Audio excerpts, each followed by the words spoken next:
Rev up your engines!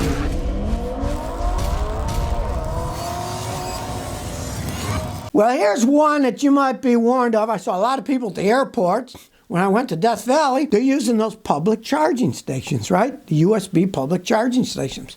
Well, the FBI is warning, don't use them because people can easily hack into that server there, right? And they can get into your phone, your computer, whatever. It's called juice jacking. It's a new cyber theft attack. And this is for, at the airport, public charging stations where you plug your USB in. They're telling you, look, if you really want to charge, bring your own charger and plug it into a 110-volt outlet. Then it's not hooked up to any of their systems, right? Let's take it a step further. People are charging their cars at these public stations. They have to, right? Who's to say they won't jack that stuff? That's all computer regulated to charge and go back and forth. They can hijack your car and take it with a Tesla. They're all hooked up to your internet, usually your phone. They could steal all your information there too. Just think, if everybody starts driving these electric cars and they're charging them, I'm sure there's going to be guys hijacking the information off of those too. The FBI is warning about you plugging your phone and computers in an airport and a public charging station, but I'm warning you, you got an electric car and you got all, the thing is all tied in. Oh, look, my car, everything's on my iPhone on my car. Hey, people are going to hack them if you plug it into a public thing. And they're not even talking about that. Maybe they will eventually, but I'm warning you.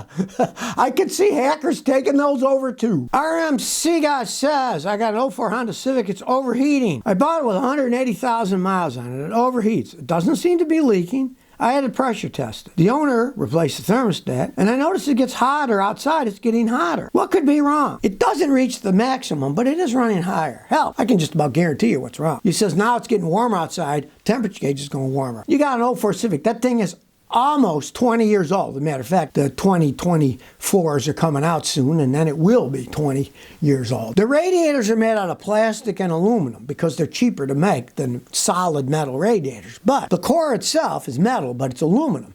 Aluminum doesn't rust, which is great. But unfortunately, it corrodes.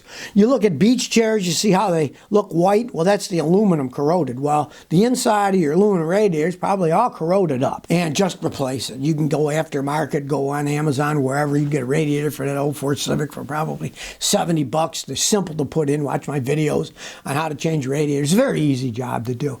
And you'll probably find that will fix the whole thing because as it gets hotter outside, the radiator has to work harder to cool your engine down because it's getting warmer air. When it's got really cold air, even though it's worn out, it'll still cool, but when it gets warmer, it won't. So, especially if you find even on the highway, it's getting warmer, replace the radiator. Now, let's say you get on the highway and it doesn't get warmer, it goes back to normal. That would mean that your cooling fans aren't working. You'd fix your cooling fans.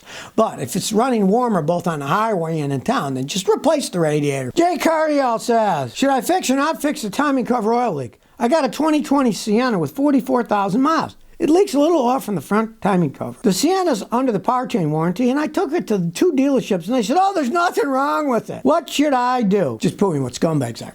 They give you a warranty, but there's nothing wrong with it, right? In his case, they even said they wiped the oil off it. When he got it back, the oil wasn't there anymore because they wiped it off, right? They don't want to have to take that timing cover off. It's a big pain in the butt job, very expensive, right? They don't want to do it, so they say that's normal. But I've had so many customers come to me that said, well, I was at the Toyota deal and they said I need a timing cover gasket because it's leaking. They're going to charge me all this money. Well, their vehicles weren't under warranty anymore. And once they're not in warranty, oh yeah, that timing cover's leaking. And a lot of those do leak a little bit. Now, if it's not dripping on the ground much, you could live with it. It isn't going to hurt anything. That little tiny bit isn't going to hurt anything. It's not going to be dripping on the alternator or anything. You said just get a little bit on it. But, they're being scumbags, which is typical for dealerships. It's a big job. They don't want to do it for free. But I guarantee you, if you leave it alone, and when you're out of warranty, take it to the dealer, they'll try to sell you the job then. That's how all those places work, The hilarious thing to me is that the guy wiped off the oil, and then when you got it back, it was all clean, and they had oil on it in the first place when you took it in. I mean, they're covering their own heinies. It's just ridiculous. But hey, just for a lark, I wouldn't bother with it. Leave it alone, right? But when it's out of warranty, take it in sometime, and I guarantee you they'll try to sell you a timing cover job. Papa says, my car has multiple catalytic converter failures. I got a 2006 Chevy HHR with 220,000 miles. They replaced the catalytic converter and the exhaust manifold, And now the catalytic converter is bad again, less than a year later. She can only go 40 miles an hour. Now, I don't want to spend another $1,200 to replace the catalytic converter. So, what do you think? I'm probably going to get a new car. Well, it's a Chevy HHI. They're one of the biggest piles of crap ever made. That's one problem. What's happening is the people that replace your catalytic converter were scumbags. Anybody has to explain who's an honest mechanic. If your catalytic converter is bad, something is making it go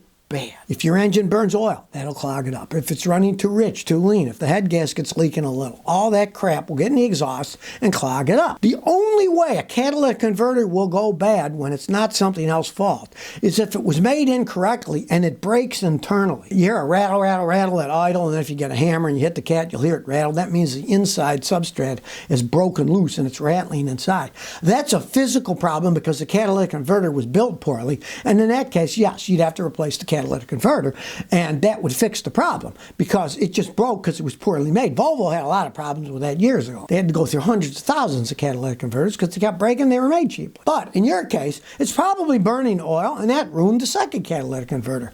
The guy should have told you.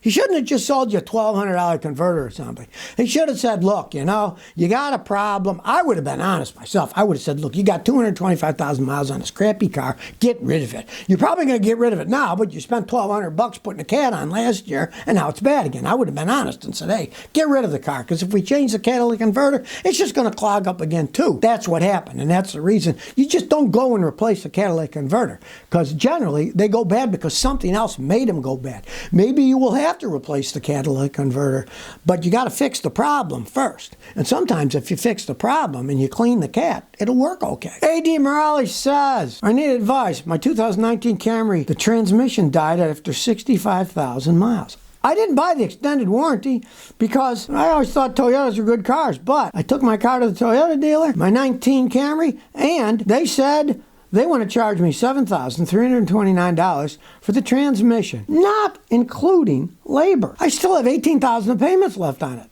They said there's metal shavings and we got to replace the transmission. They're being scumbags. And the problem is, you're out of warranty. I'm not a fan of buying extended warranties, but they would have had to replace it if you would have bought the extended warranty. So I guess today, even with a Toyota, if you're going to keep it a long period of time, you might have to buy an extended warranty. The dealer said it was on back order, right? They couldn't get any right away. Well, if it's on back order, it generally means because a bunch of them are breaking. And I have seen some of those break. New, that's why I say do not buy new technology. Wait till it's been out a few years, right? Unfortunately, you're stuck between a rock and a hard place, and they want that kind of money, $7,300 plus labor, so it's probably going to be, $8,000 to $9,000. You owe so much on the car. You owe 18 grand, right? If I were you, get a used transmission put in. There's plenty of cars get wrecked. Have a used transmission. Go that route. That's what I'd advise you to do. I'd never give them that kind of money, and they're not going to even warranty the thing. It's too old now. It's out of warranty.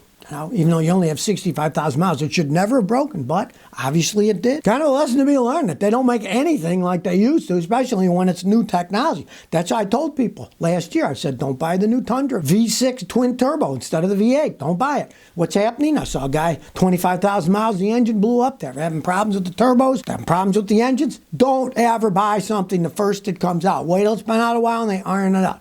Toyota normally will iron the stuff out over time, but do a little research if you're buying one and see, is this the first time they did this? Then don't. Buy something else. Wait until it's been out a few years. Then go ahead and buy it. Osama 416 says, should I buy this 2008 Toyota Sequoia? I'm looking at a second generation Sequoia. The guy said he'd sell it for $8,100. It's got 260,000 miles. It drives okay, but I took it to a mechanic and he said it's got a minor oil leak from the right front head of the engine, oil leak between engine and transmission, the regular radiator water needs to be replaced with coolant, as it has none. Minor leak between the 4x4 and transmission.